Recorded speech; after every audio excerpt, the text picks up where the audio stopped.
Here's a quick tip, something that you can use if you need to reduce the file size of your 3D model. Maybe you need to export it into another application, whether that's an animation application, maybe you need to embed it into a website or some other online application that often requires certain file sizes. Maybe you need to send it to a 3D printer, and having a very large, highly detailed 3D model can actually go against you and not work in your favor.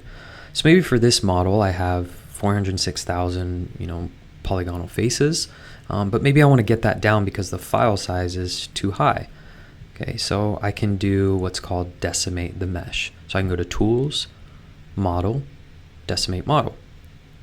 And then what I can do is I could say, okay, it's at 406,000 faces. I want to bring it down to 500 or 1,000. If I want to reduce it to 25%, I can do 100,000.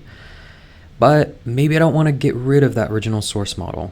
Metashape added a new feature in one of its most recent updates where you can check replace, or I don't want to replace that source model. I want to bring it down to that. Maybe let's do even more, 50,000.